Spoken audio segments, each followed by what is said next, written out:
یہ استنبول ہے جو ایک زمانے میں قسطنطنیہ تھا، جس کی شہرت ہر طرف پھیلی ہوئی تھی۔ استنبول یعنی قسطنطنیہ ایک اہم شہر ہے جو جدید ترکی سے پہلے خلافت عثمانیہ اور اس سے بھی پہلے رومی سلطنت کا دارالحکومت تھا۔ اس شہر کی تاریخی حیثیت بہت وسیع ہے۔ اس شہر میں ہی آیا صوفیہ نامی ایک تاریخی عمارت موجود ہے جو کسی زمانے میں مشرقی رومی سلطنت کی ایک اہم عبادت گاہ تھی، اور اب مسلمانوں نے اس شہر کو فتح کیا تو اس کو مسجد میں تبدیل کر دیا۔ خواتین و حضرات، میں ہوں توقیر مظہر، گپ شپ ود توقیر مظہر کی خلافت عثمانیہ سیریز میں آج میں آپ کو بتاؤں گا استنبول یعنی قسطنطنیہ شہر کی تاریخ اور اس کے آزاد ہونے کے بارے میں۔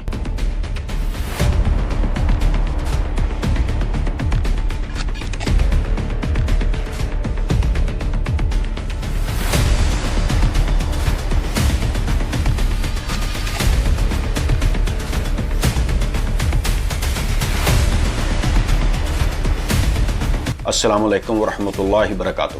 خواتین و حضرات، مقدونیہ ایک زمانے میں آج سے کئی صدیاں پہلے یونان کی ایک اہم اور طاقتور ریاست تھی، جس کا حکمران فلپ تھا، جو ایک بلند حوصلہ اور توسیع پسند تھا۔ وہ چاہتا تھا کہ اپنی سلطنت کی سرحدیں پھیلائے اور اس کو ایک بڑی سلطنت میں تبدیل کر دے، تاکہ آنے والے لوگ اس کو ایک عظیم سلطان اور بہادر سپہ سالار کے طور پر یاد رکھیں۔ 340 قبل مسیح کو فلپ نے بحر باسفورس کے کنارے آباد ریاست پر حملہ کر دیا اور ریاست کے شہروں کو فتح کرتا ہوا دارالحکومت بائزنطم پہنچ گیا، اور رات کی تاریکی میں شہر پر حملہ کرنے کی منصوبہ بندی کرنے لگا کہ شہر کو صبح ہونے سے پہلے فتح کر لے۔ اس کی فوج نے جب رات میں شہر پر حملہ کیا تو ان کا خیال تھا کہ رات کے اندھیرے میں کوئی انہیں دیکھ نہیں سکے گا، اور یوں وہ اچانک حملے کی تاب نہ لاتے ہوئے شہر والوں کو شکست دے دیں گے، لیکن ان کا یہ خیال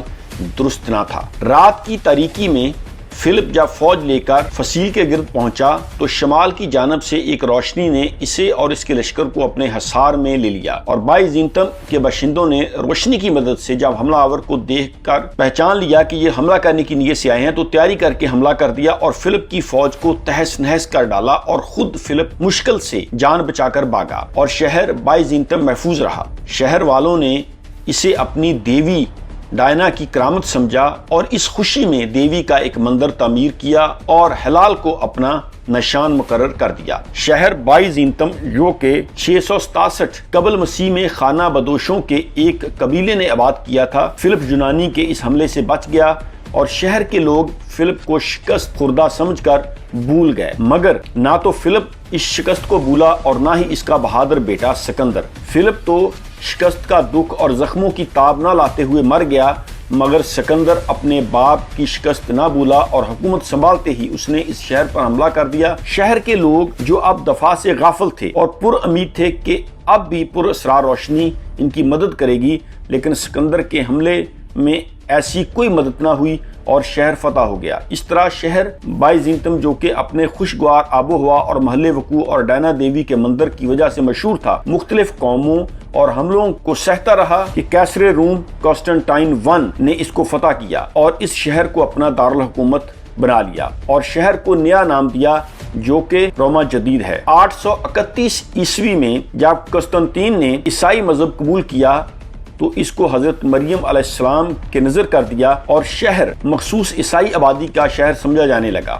روما جدید اپنے حکمران قسطنطین کے نام سے زیادہ مشہور ہوا اور اسے قسطنطنیہ کہا جانے لگا، جس کا مطلب ہے قسطنطین کا شہر۔ جب رومی سلطنت دو حصوں میں تقسیم ہو گئی تو اس شہر کو مشرقی رومی سلطنت کا دارالحکومت قرار دے دیا گیا اور ڈائنا دیوی کے مندر کو ایک کلیسا میں تبدیل کر دیا گیا، جس کا نام آیا صوفیہ رکھا گیا۔ اس شہر پر بہت سارے حملے ہوئے، مگر اس نے بخوبی اپنے آپ کا دفاع کیا۔ مسلمانوں نے پہل حملہ بنو امیہ کے دور میں کیا، جس میں جلیل القدر صحابی رسول صلی اللہ علیہ وآلہ وسلم حضرت ابو ایوب انصاری رضی اللہ تعالیٰ عنہ شریک تھے۔ وہ اس محاصرے میں شہید ہو گئے اور ان کو فصیل شہر کے قریب ہی دفن کیا گیا۔ عباسیوں نے بھی مہم جوئی کی مگر ناکام رہے۔ صرف ایک مرتبہ یہ شہر فتح ہوا، وہ بھی کچھ عرصے کے لیے، اور یہ کارنامہ وینس نے انجام دیا جس نے اس کو فتح کر کے لاطینی سلطنت کا حصہ بنا دیا، مگر 60 سال بعد رومی اس شہر کو لینے میں کامیاب ہو گئے۔ اس واقعے کے 200 سال بعد سلطان محمد خان نے 1453 عیسوی کو بڑی مشکل سے اس شہر کو فتح کیا، اور یوں بائزنطم نامی خانہ بدوشوں کی ایک بستی سے عظیم الشان قسطنطنیہ، جو کہ 1150 سال عیسائیوں کے پاس رہا، 1453 عیسوی کو مسلمانوں کے پاس آ گیا اور 500 سال تک عثمانی سلطنت کا دارالحکومت رہا۔ عثمانی سلطنت کے ختم ہونے کے بعد جدید ترکی کا نیا کیپٹل انقرہ مقرر ہوا، مگر اس شہر کو، جسے اب استنبول کا نام دے دیا گیا، اب بھی ترکی کا اہم شہر اور مسلمانوں کے لیے اہمیت کا باعث سمجھا جاتا ہے۔ اگر آپ اس شہر کی فتح کے بارے میں جاننا چاہتے ہیں کہ کس طرح محمد خان ثانی نے اس شہر کو مسلمانوں کی سلطنت میں شامل کیا، تو میری اگلی ویڈیو دیکھنا نہ بھولیے۔ جب تک کے لیے آپ اپنے میزبان توقیر مظہر کو اجازت دیجیے۔ Thank you very much. اللہ حافظ۔